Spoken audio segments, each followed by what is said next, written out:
에베소 교회 성도들에게 너희가 진리의 말씀을 듣고 구원을 받았다고 말씀했습니다. 진리의 말씀은 피의 복음입니다. 천하 만민을 구원하는 하나님의 능력인 것을 믿으시기를 바랍니다. 여러분들이 교재를 보시게 되면 와인 글래스를 보게 됩니다. 이 와인 글래스에 무엇인가가 담겨 있는데 뭐가 다르다? 와인, 포도주가 아니고 적층 세라믹 콘덴서라고 하는 제품입니다. 이것은 반도체와 함께 산업의 쌀로 불리우고 있는데 와인 글래스 한 잔에 담긴 이 적층 세라믹 콘덴서의 가치가 최소 1억, 최대치로 한 3억에 이르게 된다고요. 대단하죠? 와인 글래스 한 잔에 담긴 제품이 1억에서 3억까지 된다고 하니까 이 보통 비싼 게 아닌 것입니다. 자, 그렇다면 우리 예수님의 피의 가치는 얼마나 될까요? 예수님의 피의 가치, priceless, 너무 값이 비싸서 우리 예수님의 피는요 그 값을 내릴 수가 없습니다. 우리 예수님의 피가 왜 그렇게 귀하고 가치가 있고 값진 것일까요? 우리 예수님의 피는요 적어도 5가지의 결과를 우리에게 가져다 주게 됩니다. 교재를 보시게 되면 제가 5가지 적어놨는데요. 첫째로는 죄의 덮음입니다. 우리의 죄가 이렇게 있는데 예수님의 피는 우리의 죄를 다 덮어버려요. 하나님께서 우리의 죄를 보시지 않고 예수 그리스도의 피를 보시고 우리를 의롭다고 칭해 주십니다. 이것이 이신칭이잖아요. 너는 내 아들 예수의 피를 믿음으로 의롭다함을 받았다. 의인으로 법적으로 인정해 주세요. 두 번째 예수님의 피는요. 예수님의 피가 우리의 죄를 덮고 있지만 피를 다시 벗겨보게 되면 우리의 죄는 그대로 남아있거든요. 그런데 예수님의 피는 우리의 죄 자체를 순회해 주시고 사해 주시는 하나님의 능력인 것입니다. 예수님의 피로서 우리의 죄 자체가 소멸되기 때문에 우리는 성화가 시작됩니다. 이것을 달리 표현하게 되면 이신득이라고 해요. 이신칭의와 이신득이는 좀 다른 말이에요. 예수 그리스도 안에 있는 의로움과 예수 그리스도 안에 있는 거룩함이 이제는 나의 것이 되었다는 거예요. 내 죄가 소멸됨으로 말합니다. 세 번째는요. 구속이죠. 구속이라고 하는 것은 속전이에요. 값을 대신 치러주셨다는 뜻입니다. 성경을 보니까 죄의 싹은 사망이라고 그랬어요. 그러니까 죄인들은 다 자기의 죄값을 치러야 됩니다. 그 죄값이 바로 사망입니다. 그런데 예수님께서는 십자가에 죽으심으로써 내가 치러야 될 죄값을 대신 다 치러주셨어요. 뿐만 아니라 예수님의 피는요, 우리가 천국 가기 위한 모든 비용이 되는 거예요. 이제 좀 이따 제가 천국 가는 비용에 대해서 말씀드리겠지만 우리 모든 성도들이 천국 하나님의 집에까지 들어가기 위해서는요 치료에 대한 값이 있는데 그 값을 예수님께서 당신의 피로서 대신 다 치러주셨어요. 그래서 우리는 천국 가기 위해서 단 한 푼도 치료에 대한 값이 없는 것을 믿으시기를 바랍니다. 네 번째는요 속량이에요. 속량. 예수님의 피로서 우리에게 속량이 오게 되었어요. 속량은 속해서 양민이 되게 하셨다는 뜻입니다. 우리는 원래 죄에 노예된 상태에 있었는데 예수님의 피로써 죄에 노예된 우리가 모든 죄를 사함받아서 하나님의 양민, 하나님의 백성, 하나님의 자녀가 된 것을 믿으시기를 바랍니다.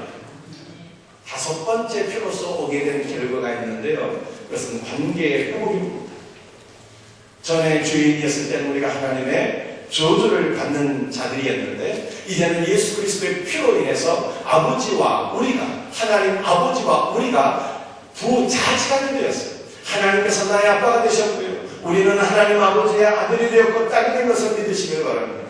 그런데 이렇게 피로써 맺어진 부모 자식 간의 관계는요 절대로 끊어질 수가 없는 관계. 여러분의 자녀들이 여러분에게 얼마나 속을 썩이겠어요? 보진 않았지만 그럴지라도 부모와 자식 간의 관계가 끊어집니까? 끊어지지 않지. 마찬가지로 피로 맺어지는 하나님과 우리와의 관계는요, 절대로 끊어지지 않는 관계인 것을 믿으시길 바랍니다. 정말 그럴까요? 정말 여러분들 그렇게 믿습니까? 성경을 보니까 하나님 아버지와 우리와의 관계를 끊고자 하는 18가지 대적들이 있어요. 한두 가지 대적도 아니에요. 웬 원수가 이렇게 많은지. 18가지 대적들이 하나님과 우리와의 관계를 끊고자 역사하고 있는데 그 18가지 대적들이 로마서 8장에 기록되어 있어요. 우리 교재를 보시면서 로마서 8장 35절, 38절부터 39절까지의 말씀을 같이 한 목소리를 읽도록 합니다. 시작. 누가 우리를 그리스도의 사랑에서 끊으리요? 환난이나 공고나 핍박이나 기근이나 적신이나 위험이나 크기냐?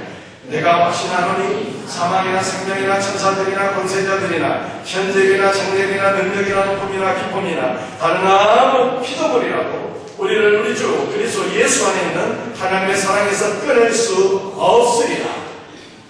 18가지 대적들이 한꺼번에 달려올지라도 그들이 우리를 하나님의 사랑에서 끊을 수 없다고 바울은 선언하고 있습니다. 그런데 제가 이 18가지 대적들을 묵상을 하다가 이 두 가지가 특별히 마음에 다가오더라고요. 그것은 현재일이나 장래일이나입니다. 현재일은 뭘까요? 오늘의 두려움의 현재일. 장래일은 내일의 걱정입니다. 여러분이 지금 두려워하고 있는 것은 무엇입니까? 여러분들은 내일 일을 생각할 때 무엇을 염려하고 걱정하고 있습니까? 어떤 사람들은요, 사람을 두려워하시는 분들이 있어요. 직장 상사를 두려워하고, 시부모님을 두려워하고, 혹은 자식을 두려워하고, 혹은 그 누군가를 두려워하는 사람들이 있습니다. 어떤 사람은 내일 일을 걱정하죠. 내일 내가 어떻게 살아갈 수 있을까? 또 어떤 사람은요, 영적인 존재들을 두려워하고 걱정합니다. 그래서 예수님 믿고 싶은데, 예배당을 나오고 싶은데, 전에 내가 섬기던 귀신이 나를 쳐주면 어떻게 되나? 이러한 걱정 때문에, 두려움 때문에 교회를 못 나오시는 분들도 있습니다. 이 모든 것들이 바로 오늘의 두려움이요, 내일의 걱정인 것입니다. 그런데 이렇게 오늘 우리가 많은 것들을 두려워하고 내일을 생각할 때 많은 근심과 걱정과 염려들이 있으나 이 모든 것들이 그리스도 예수 안에서 하나님 아버지와 우리와의 관계를 결단코 끊을 수 없으리라. 바울은 확언해서 말씀하고 있습니다. 왜냐하면 하나님 아버지와 나는 피로 맺어진 관계이기 때문입니다. 여러분들 오늘 일은 현세를 말하는 것이고요. 장래일은 내세를 말하는 것입니다. 그 하나님 아버지와 예수를 믿는 성도의 관계는요, 오늘부터 시작해서 내세 일기까지 영원 불변하다는 뜻이에요. 왜냐하면 왜 내세까지 불변하게 될까요? 피로 맺어진 관계이기 때문에 그렇습니다.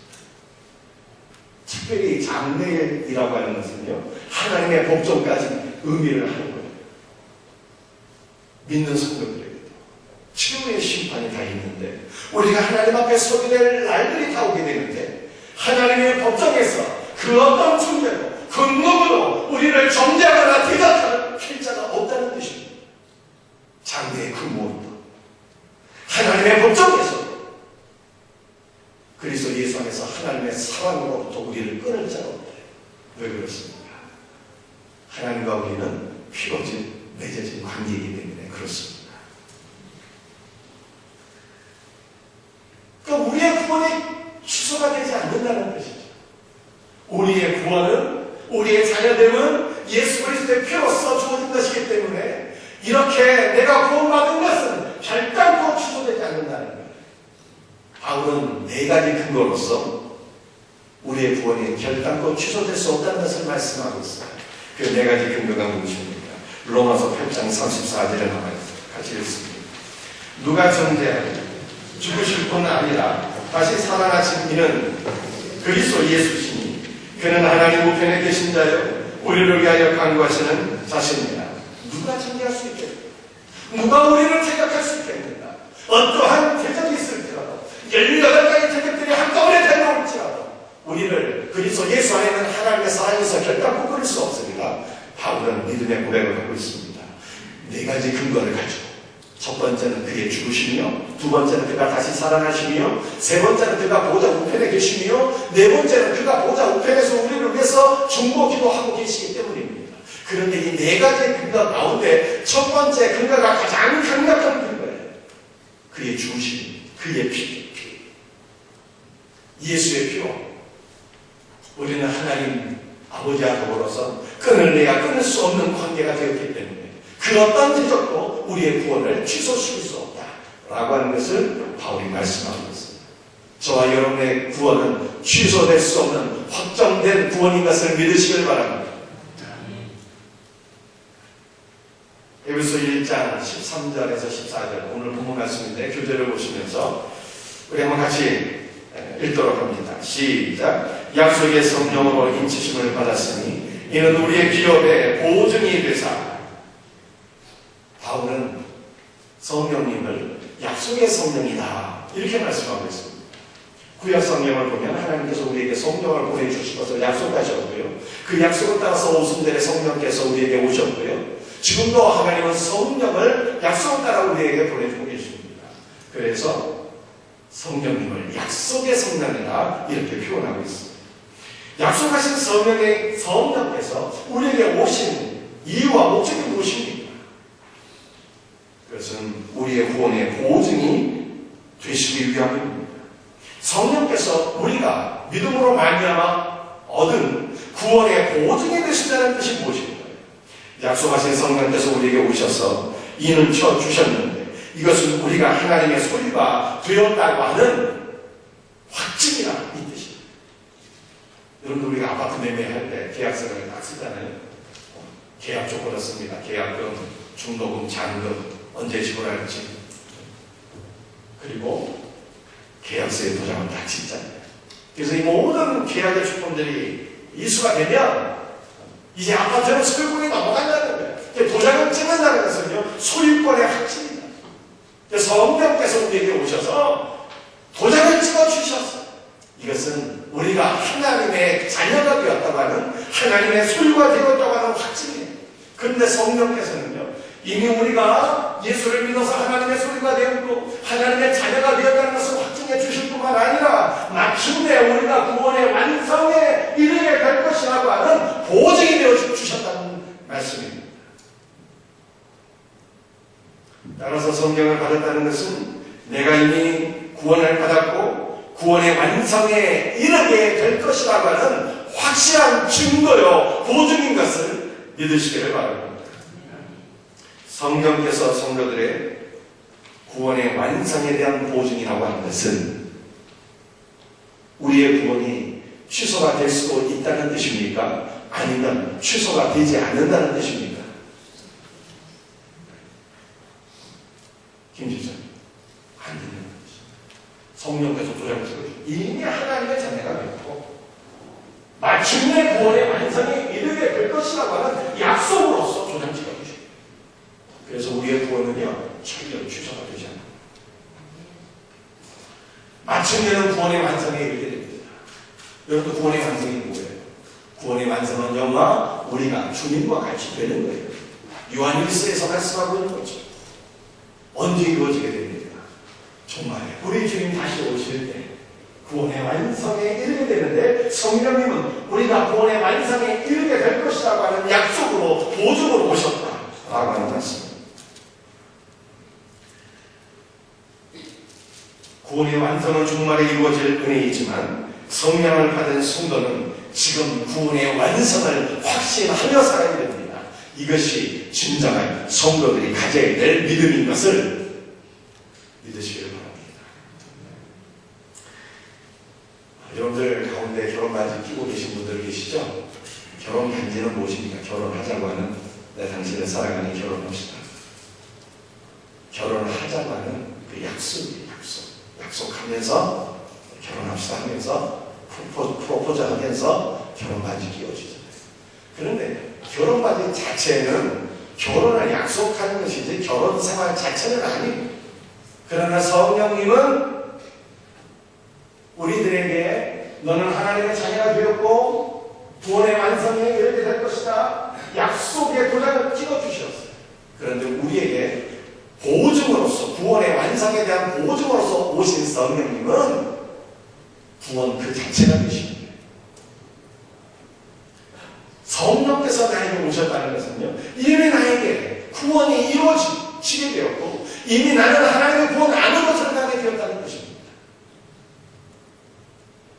이것을 요한복음 5장 24절이 우리들에게 무엇보다 잘 보여주고 있습니다.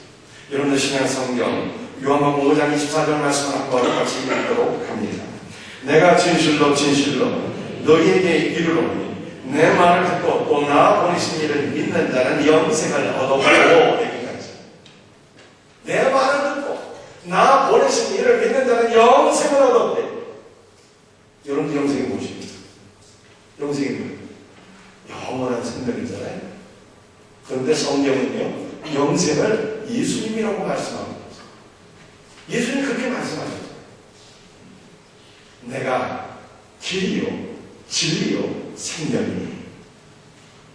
영생이라고 하는 단어가 조에라고 하는 단어인데, 예수님께서 내가 생명이다 말씀하신 똑같은 단어 조에라고 하는, 예수님이 영생이에요. 그런데 이 예수님께서 지금 어디 계세요?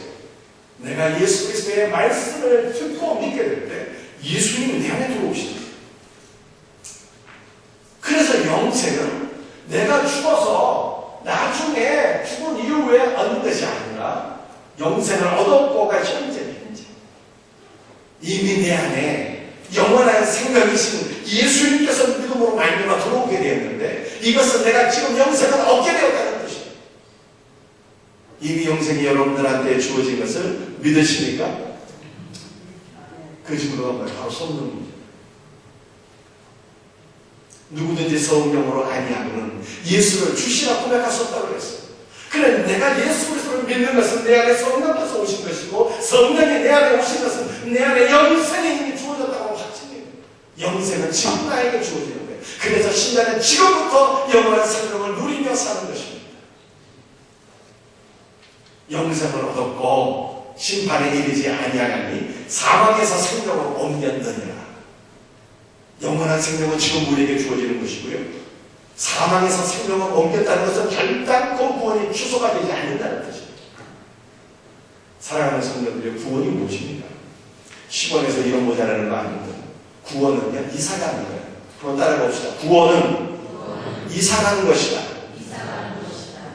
사탄의 집에 머물러 살던 사람들이 하나님의 집으로 이사가는 거예요.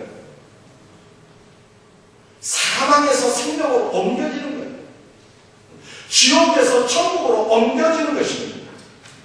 영역이 바뀌어지는 거예요. 내가 살던 그 삶의 영역이 바뀌어지는 거예요. 사탄의 집에서 하나님의 집으로, 지옥에서 천국으로, 사망에서 생명으로. 그런데 이 옮겨지는 것이 완료로 되어 있어요. 완료로. 이것은 무엇인가요? 우리가 영역이 바뀌어지게 되었는데, 이사를 가게 되었는데 이 상태가 계속 이어지게 된다는 뜻입니다. 이것은요, 우리가 사망에서 생명으로 옮겨지게 되었는데 다시는 이 생명을 잃어버리지 않게 된다는 것입니다. 우리 하나님은 우리에게 생명을 주셨다가 뺏었다가 주셨다가 뺏었다가 그런 분이 아니에요. 하나님께서 우리에게 주신 생명은 영원히 불변이다. 그래서 우리는 마침내 구원의 완성에 이르게 된다라고 하는 말씀입니다. 그러므로 신자는 예수 그리스도 안에서 그를 믿음으로 말미암아, 예수 그리스도의 피를 믿음으로 말미암아 이미 영원한 생명을 얻게 되었고, 우리의 구원이 확정된 것을, 취소될 수 없는 구원인 것을 믿으시기를 주의 이름으로 축복합니다. 성경은 취소될 수 없는 구원을 계속 우리에게 강조하고 있습니다. 이 말씀들을 통해서 여러분들의 구원의 확신을 가지라고 하는 뜻입니다. 창세기 3장 24절 말씀 같이 읽어봅니다. 이같이 하나님이 그 사람을 쫓아내시고 에덴 동산 동쪽에 그룹들과 부르도는 불칼을 부어 생명나무의 길을 지키게 하십니다. 아담이 하나님의 말씀을 불순종해서 에덴 동산에서 쫓겨나게 되었습니다. 그래서 하나님께서는요, 죄인 된 아담과 하와가 생명나무를 따먹지 못하도록 에덴 동산 동편에, 여러분들 성경에서 동편이라고 하는 것은 정문을 의미하는 거예요. 그래서 예루살렘 성전도요, 그 정문이 동쪽이에요, 동쪽. 그래서 에덴 동산 동편이라고 하는 것은 에덴 동산 생명나무의 길로 돌아가는 그 에덴 동산의 정문 입구를 뜻하는 거예요. 그 입구에 에덴 동산 안으로 들어오지 못하도록 그룹들과 부르도는 불칼로 에덴 동산 안으로 들어오는 그 정문에 그를 딱 막으셨다, 이런 말씀이에요. 창세기 3장 24절 말씀입니다. 왜냐하면 죄인인 상태로 영생을 만들잖아요. 그런데 이 말씀을 통해서 우리가 꼭 깨달아야 될 것이 있습니다. 생명나무가 무엇입니까? 생명나무는 예수님. 왜냐하면 예수님 말씀하셨잖아요. 내가 곧 영원한 생명이에요. 내가 곧 생명이에요. 생명나무는 예수님을 가르칩니다.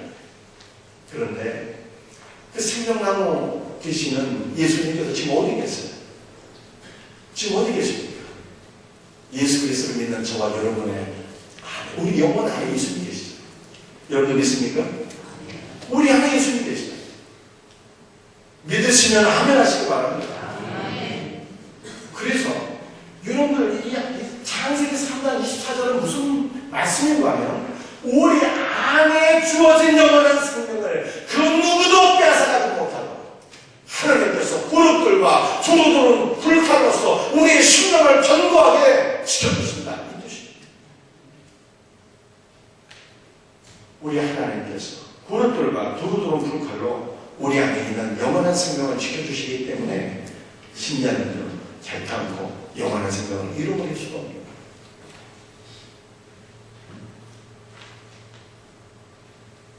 출애굽기 2장과 3절 말씀을 한번 같이 한번 읽어보겠어요. 그 여자가 임신하여 아들을 낳으니 그가 잘생긴 것을 보고 석 달 동안 그를 숨겼으나 더 숨길 수 없게 되니 그를 위하여 갈대 상자를 가져다가 염청과 나머지를 취하고 아기를 거기다가 강가 갈대 사이에 두고. 모세가 태어났는데 엄마 요기베스 보니까 아니 너무 잘생긴 거야. 단순히 잘생겼다는 뜻이 아니라 특별한 하나님의 은혜가 있는 아이. 이 아들이 장차 하나님의 은혜 가운데 귀하게 쓰임받을 것이다 라고 하는 믿음의 확신이 생겨서 이 아이를 나일 강가에 내다버리지 않게 되었다는 것입니다. 바로의 능력이 있었거든요. 사내 아이가 태어나면 나일 강가에 갖다 버리고 계집 아이가 살려주라고요. 그러나 엄마 요기베스는요, 이 아이가 하나님 앞에 귀하게 쓰임 받게 될 것을 믿음의 눈으로 바라보면서 석 달 동안 몰래 숨겼는데, 그런 아이가 자라에 따라서 아이의 목소리가 울음소리가 우렁차게 되고 더 이상 숨길 수가 없게 되자 엄마가 이 아들을 갈대 상자에 누이고 이 갈대 상자를 나일강에 떠내려가게 했다 라고 합니다. 그런데 이 출애굽기 2장 말씀을 배경으로 해서 요게벳의 노래라고 하는 것이 최근에 생겼더라고요. 요게벳의 노래. 여러분들 아십니까? 주부의 그 요게벳의 노래를 한번 제가 적어 실어놨어요. 우리 한번 같이 한번 읽어보겠습니다. 작은 갈대 상자물이 새지 않도록 염청과 나머지를 칠하네. 어떤 밤이었을까?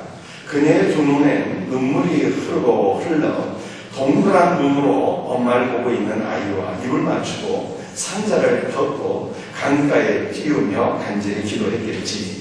정처없이 강물에 흔들흔들 흘러내려가는 그 상자를 보며 눈을 감아도 보이는 아이와 눈을 맞추며 주저앉아 눈물을 흘렸겠지. 이번 주 수요일에, 지난 수요일이죠. 수요일에 찬양단이 이 요게벳의 노래를 불렀어요. 요게벳이 누구라고요? 모세입니다. 모세. 근데 제가 잘 모르는 노래더라고요.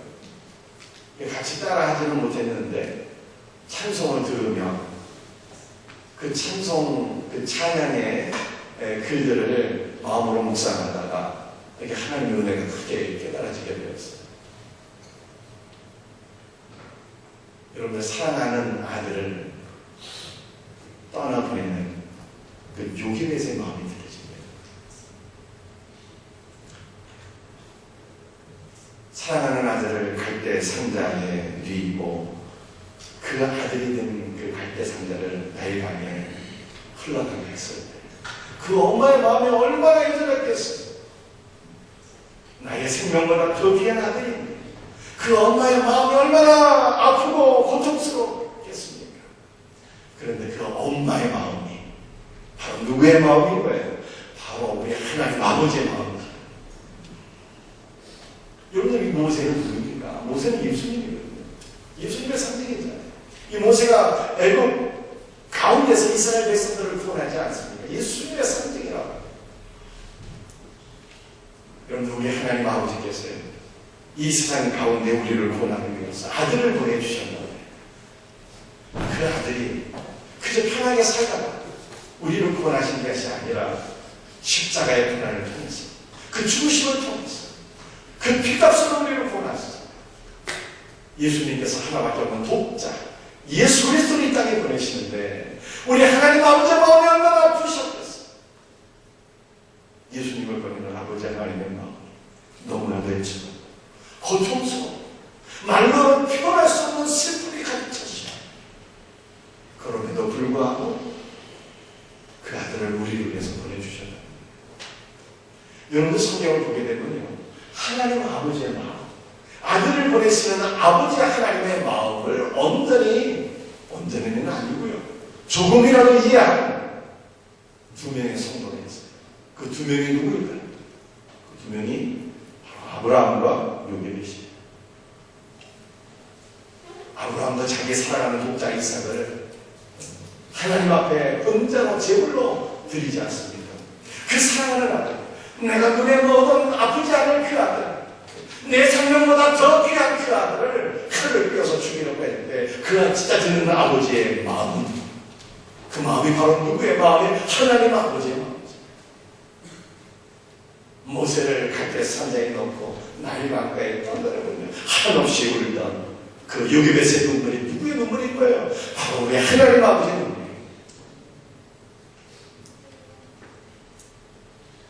그런데요,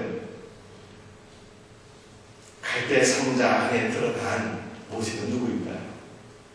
갈대 상자 안에 들어간 모세는요, 예수님의 상징일 뿐만 아니라 바로 우리를 가르쳐요. 예수 그리스도를 믿는 성도. 여러분 잘 이해가는 것이나요? 이 방주, 이 갈대 상자는 방주이거든요. 노아의 방주와 갈대 상자는 똑같은 단어, 페바라고 하는 동일한 단어, 방주를 가르쳐요. 그 방주 안에 들어간 자들은요, 다 예수를 믿는 성도예요. 여러분, 이것을 우리가 창세기 6장 14절을 통해서 좀 더 이해할 수 있으면 좋겠어요. 창세기 6장 14절 말씀으로 한번 같이 읽어봅니다. 시작. 너는 부패로 나누고 너를 위하여 방주를 만들 때 그 안에 큰 돌을 막고 역청을 그 안팎에 치라. 하나님께서 노아에게 방주 제작을 명령하셨습니다. 노아야, 너는 방주를 만들어라. 어떻게 만들어야 돼요? 방주의 그 안팎을요, 역청으로 치라라. 이렇게 말씀하셨어요. 그 역청이 무엇입니까? 역청이요, 몸과 속전, 이런 예수 그리스도의 피를 가리킵니다. 그 방주의 안팎을 노아야, 너는 예수 그리스도의 피로 다 치라라. 이렇게 말씀하신 것입니다. 여러분들, 방주는 뭔가요? 예수 그리스도의 피가 다 채워졌잖아요. 그 방주 안으로, 노아의 방주 안으로 노아의 8가족이 들어가게 되는데요, 방주 안으로 들어간 노아의 8명의 가족들은 다 예수 그리스도의 피를 믿는 성도의 성도. 여러분들, 그 방주가 무엇입니까? 방주가 영적으로 교회잖아요. 교회. 여러분들, 교회의 머리는 예수님이신데요, 교회 위에 머리로 계신 예수님께서 십자가의 피를 흘려주셨어요. 예수님의 머리에서 가시mel만 쓰셔서 머리로부터 피가 흘러내리고 손과 발에 대못으로 찔리셔서 손과 발로부터 피가 흘러내리고 예수님의 옆구리를 로마 분명히 창으로 찌름으로 말미암아 옆구리에서 물과 피가 흘러내리고 그래서 교회는요 온통 예수 그리스도의 피로 주접해 있는 그 교회 안으로 들어온 우리 누구입니까? 예수 그리스도의 피를 믿는 성도들이죠. 방주 안으로 들어온 노아 8명의 가족도 예수 그리스도의 피를 믿는 성도들이요. 이 갈대상자 그 방주 안으로 작은 방주 안으로 들어온 모세도 예수 그리스도의 피를 믿는 성도를 가르칩니다. 여러분들 우리는 예수 그리스도의 피를 믿음으로 우리도 방주 안에 들어온 자들인데요. 우리는 이 방주를 타고 어디까지 가게 될까? 어디까지 여행을 하게 될까? 이 방주 타고 천국까지, 아버지의 집까지, 하늘 지성소 안까지 이 방주 타고 들어가게 됩니다. 그런데 하늘 지성소까지 방주 타고 여행을 할 때 우리는 이 여행을 위한 삭스 단 한 푼도 낼 필요가 없어요. 왜 그렇습니까? 이 방주 안팎에 칠해진 그리스도 예수의 피가 우리가 하늘 지성소까지 들어가기 위한 모든 삭스입니다. 그러므로 우리 예수를 믿는 신자는 천국 가기 위하여 우리가 지불해야 될 삭시 단 한 푼도 없는 것을 진실로 믿으시기 바랍니다. 여러분 천국 문 앞에서 예수 그리스도를 믿는 성도들의 천국 입장을 가로막을 자가 단 한 명도 없어요. 수문장이 누구든지 간에 모세가 수문장 역할을 하고 있든지 베드로가 수문장 역할을 하고 있든지 천사장 미가엘이 수문장 역할을 하고 있든지 그 누구를 할지라도 예수 믿는 신자의 천국 입장을 가로막을 자가 단 한 명도 없어요. 왜냐하면 우리의 천국행 모든 비용을 예수께서 다 지불하셨기 때문에 우리가 믿음으로 나는 예수 그리스도의 피를 믿는 하나님의 자녀입니다. 이것으로 고백하기만 하면 누구든지 천국에 들어가는 거예요. 할렐루야. 자, 그런데 조금만 더 생각해 보시죠. 다음 주 안에 모세가 들어갔잖아요.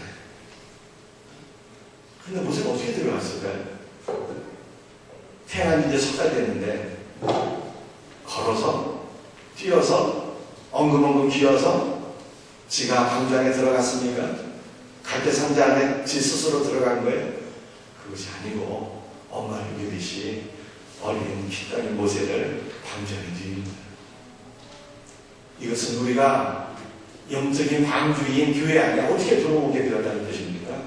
우리의 노력과 결단으로 내가 스스로 원해서 들어온 것이 아니라 하나님께서 우리를 품에 안으시고 방주 안으로 집어넣으십니다. 구원은 내 스스로의 노력으로 이루어진 것이 아니라 하나님의 은혜로 이루어진 것임을 믿으시길 바랍니다. 구원은 은혜. 야곱이 장가를 갔어요. 누구를 사랑했습니까? 라헬을 사랑했거든요. 라헬과 결혼하기 위해서 7년 동안 품삯을 지불했어요. 그런데 그 장인이 사기를 쳤어요. 야, 너 7년 갖고는 안 되겠어. 또 7년 봉사해갖고 라헬과 결혼하기 위해서 총 14년을 일했어요. 품삯 지불하죠. 그런데 라헬은요, 레아하고도 결혼을 했는데, 라헬 전에 레아와 결혼하기로 했는데, 레아와 결혼하기 위해서는요, 품삯을 단 한 푼도 지불하지 않았어요. 레아는 공짜가 없었어요. 그런데 놀랍게도 레아를 통해서 6명의 아들을 낳게 되었습니다. 그 6명의 아들 가운데는요, 예수님의 조상, 육신적 조상이 되는 유다도 있어요. 야곱은 이 모든 것을 다 공짜로 얻는 거예요.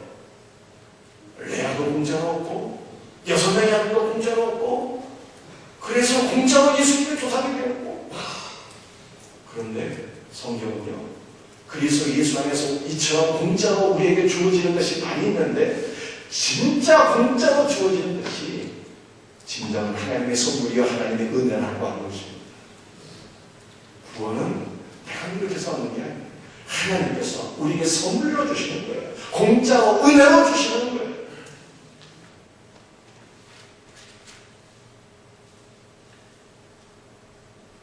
여러분들 한번 생각해 보세요. 여러분들이 이 땅에 태어났을 때 여러분의 탄생을 위해서 스스로 무엇인가 노력한 것이 있습니까? 우리 엄마 아빠 데이트 비용도 좀 대드리고 어디서 좀 만나고 이게 미리 예약도 해놓으면서 식당 예약도 해놓고 값도 미리 좀 지불해놓고 여러분들 이런 일 하나라도 하신 것이 있으신가요? 전혀 없잖아요. 그런데 내가 태어나기 위해서 지불하거나 노력한 것이 전혀 없는데 우리가 태어난 것처럼 우리가 영적으로 새생명을 얻고 우리가 영적으로 거듭나기 위해서 내가 노력한 것이 아무것도 없는데 나는 거저 구원을 받는 거예요.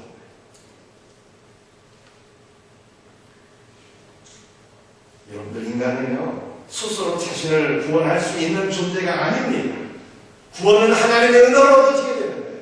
만약 누군가 스스로 자신을 구원할 수 있다 그렇게 전하게 된다면 그것은 완전히 새빨간 거짓말이고 그것은 거짓 복음이에요.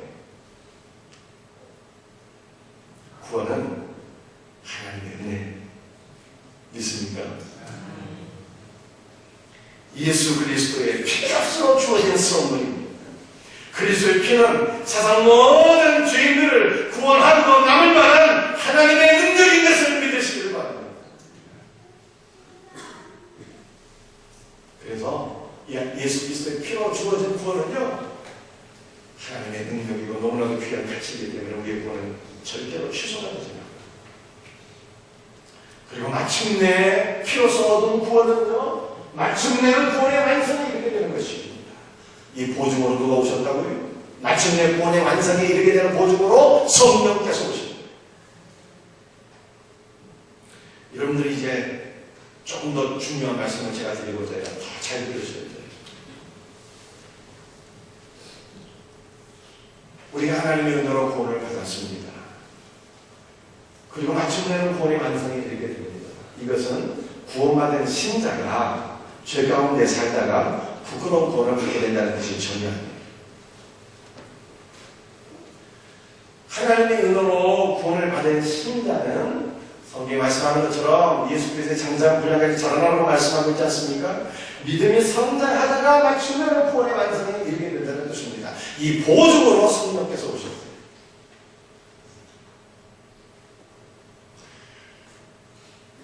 사도행전 2장 21절에 누구든지 주의 이름을 부르는 자는 구원을 얻으리라 말씀했어요. 구원은요 예수님의 이름을 믿음으로 부르기만 해도 구원을 받아요. 할렐루야. 얼마나 복된 은혜인가.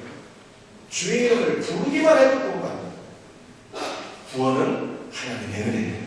그런데 이렇게 주의 이름을 부르고 구원받은 신자들은 그 다음에 어떻게 돼야 돼요? 그 다음에 영적으로 성장해야 돼요. 그런데 영적으로 성장하는 것은 내 노력으로 되는 게 아니에요. 구원이 하나님의 은혜이듯이 영적으로 성장하는 것은 하나님의 은혜로 되는 거예요. 보다 더 정확하게 제가 설명을 드리면 내가 성장하는 것이 아니라 우리는 내 안에 계신 예수 그리스도로 충만해야 돼요. 이것이 영적인 성장이에요. 술 취하지 말라. 이는 방탕한 것이니 오직 성령의 충만을 받으라 말씀하셨잖아요. 성령님이 누구십니까? 나로 하여금 예수님을 믿게 하시는 분이고 내 안에 예수 그리스도로 충만케 하시는 분이잖아요. 성령 충만은 예수 그리스도로 충만해지는 거예요. 여러분들 예수 그리스도로 충만해질 때 나타날 결과는 뭔가요? 예수 그리스도로 충만해질 때 비로소 내 자신의 거듭나지 못한 모든 죄악된 권세는 예수 그리스도의 발에 의하여 짓밟혀지게 되고 예수님만 나타나게 됩니다. 이것이 진정한 변화의 영적인 성장입니다. 이게 무슨 뜻일까요? 잘 들어보세요.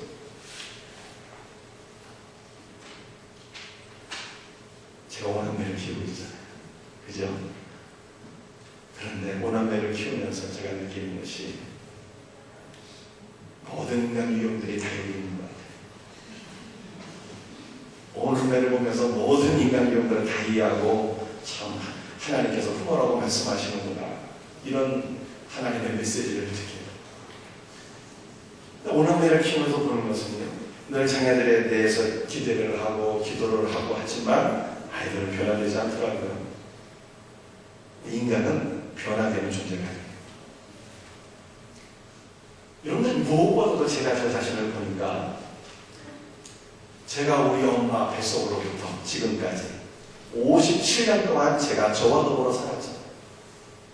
그래서 누구 뭐라고 저를 창조하신 우리 주님 빼놓고는 저에 대해서 저보다 더 잘하는 사람이 없어요. 57년간 내가 나와 더불어 살았으니 나보다 나 자신을 더 잘하는 사람이 누가 있겠어요. 그런데 제가 제 자신을 보니까 제 자신이 변화되지 않더라고요. 그 인간은 절대로 변화되는 존재가 아닌 것입니다. 그러니까 여러분들이 담임 목사에 대한 기대치를 낮추셔야 돼요. 변화되지 않는 거예요. 그리고 여러분들도요, 여러분 자신에 대한 기대치를 내려놓으셔야 돼요. 인간은 변화된다 안 된다? 변화 안 돼요. 인간은. 그리고 여러분들이 가정에서도 여러분의 남편을 대하면서 자녀들을 대하면서 어떤 생각을 하셔야 돼요? 변화되지 않는다는 것을 속히 깨달으셔야 돼요. 여러분이 잔소리 한다고 잔소리로 남편이 변하다고 아이들이 변화될 것 같습니까? 절대로 그런 일은 일어나지 않습니다. 불가능해요. 그렇다면 우리들에게는 정령 소망이 없는 것입니까? 그렇지 않겠죠. 우리의 소망은 누구예요? 우리의 소망은 예수님. 내 자신은 죽었다 깨어나도 변하는 존재가 아닌데, 그러나 우리 성도들이 예수 그리스도로 충만하게 될 때 어떻게 된다고요? 나의 거듭나지 못하는 일자, 세상에서 살아가고 말씀대로 살기보다는 불순종하며 내 뜻대로 살기를 원하는 나의 이 악한 자아가 예수 그리스도의 발에 짓밟혀서 나는 내 삶 속에서 나타나지 못하고 예수님만 내 삶 속에서 나타나게 되는 거예요. 그래서 사람들이 나를 볼 때 누구를 마치 본 듯하게 되는 거예요? 예수님을 본 듯하고. 그래서 안디옥교회 성도들이 세상 사람들에 의해서 내 안디옥교회 성도들을 보니까 마치 예수님 본 것 같구나 해서 그들에게 붙여진 별명이 있으니 그리스도인이잖아요. 그리스도를 닮은 사람들. 성령 충만, 예수 그리스도로 충만해서 내 자아는 짓밟혀서 없어지고 예수님만 나타나는 것이 진정한 영적인 성장이요 변화인 것입니다. 만약에 내 속에 예수님이 충만하지 못하고 예수님 잡고 내가 여전히 강하면 어떻게 될까요? 그건 나만 나타나게 되겠죠. 사랑하는 성도들, 예수 그리스도 없이 내가 나타나는 것, 예수 그리스도 없이 내가 변화될 수 있다고 생각하는 것, 이것은 다 적그리스도적인 생각들이에요. 세상 모든 중년이며 스스로의 노력으로 변화되는 것이 세상 모든 중년. 이것은 예수님의 적이 될 뿐이에요. 우리는 우리의 노력으로 변화될 수가 없어요. 오직 그리스도의 은혜로만, 그리스도의 은혜가 내 안에 충만하게 될 때만 그리스도가 나타나는 것이고, 이것이 진정한 변화이고 영적 성장. 그러므로 여러분들은 스스로의 노력으로 내가 변화되겠다라고 하는 생각들을 속히 내려놓으셔야 돼요. 내 잔소리로 내 남편이 변하다고 내 자녀들이 변화될 수 있을 것이라는 착각을 속히 내려놓으셔야 됩니다. 어떻게 하면 될까요? 내 남편과 내 자녀들이 예수 그리스도를 만나고 그들 안에 예수 그리스도로 충만케 되는 것만이 우리의 소망. 우리는 우리 안에 예수 그리스도로 충만해지도록 주님의 은혜를 사모하며 살 뿐이에요. 구하는 자에게 좋은 것 주시지 않겠느냐 그러잖아요. 그 좋은 것이 뭐예요? 누가복음에서는 성령이에요. 구하는 자에게 성령을 주시지 않겠느냐. 우리는 성령으로 충만하게 될 것, 우리는 예수 그리스도의 영으로 충만하게 될 것, 우리는 예수님 자체로 충만하게 될 것을 구하며 사모해요. 이것만이 우리가 살 길이에요. 예수님으로 충만할 때 만이 예수님이 나타나는 거예요. 이것이 영적인 성장이에요. 그리고 이렇게 영적으로 성장하다가 예수 그리스도로 충만해지다가 중간에 마지막에 우리가 주님과 같이 되는 거예요. 영화 구원의 완성이죠. 이것이 우리의 소망이며 이 소망을 이루기 위해서 성령을 보증으로 주셨다. 바울은 말씀합니다. 마지막 성경들입니다. 에베소 1장 13절 14절을 같이 읽고 마치겠습니다. 시작. 약속의 성령으로 인치심을 받았으니 이는 우리의 기업의 보증이 되사 그 얻으신 것을 구속하시고 그의 영광을 참여하게 하려 하심이라. 예수님은 당신의 피로서 우리를 얻으시고 구속하셨어요. 여기서 구속하며 종말에 이루어지게 될 구원의 완성을 뜻하는 거예요. 구원의 완성을 위하여 성령께서 보증으로 우리에게 오신 것을 믿으시길 바랍니다. 말씀을 마치겠습니다. 여러분들 진정한 믿음이 있어야 돼요. 진정한 믿음. 그 진정한 믿음이 무엇입니까? 피로 얻어진 구원은 절대로 취소될 수 없다는 거예요. 진정한 믿음이 무엇입니까? 예수님의 피는 내가 천국 가는 모든 여행에 있어서 비용입니다. 내가 지불에 대해 싹시 없어요. 진정한 믿음이 있어야 돼. 그것이 무엇입니까? 내가 예수 그리스도로 충만해지다가 마침내 구원의 완성이 이르게 된다고 하는 믿음이 있어요. 이 놀라운 믿음 우리 가운데 더욱더 충만해질 수 있게 예수 그리스도의 이름으로 축복합니다. 다 같이 일어나서 찬송합니다. 예수 안에 있는 나에게 우리 박수 치면서 우리 찬송하겠습니다.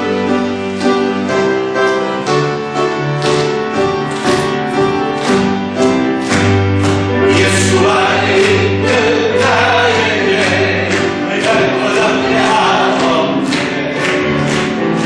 생각 성경의 법이 내가 가졌네.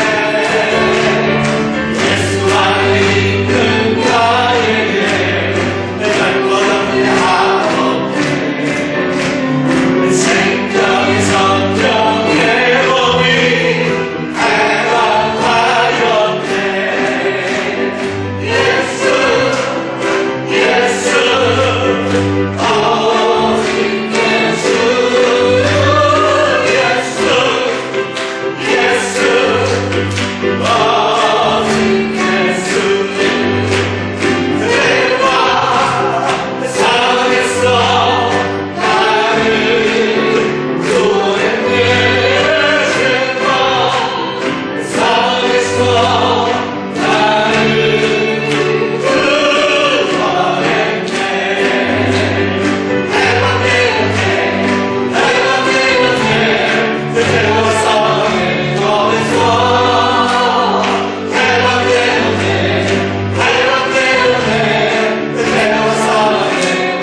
주신 말씀을 붙잡고 기도합니다. 하나님, 진정한 믿음 성령에 내게 주세요.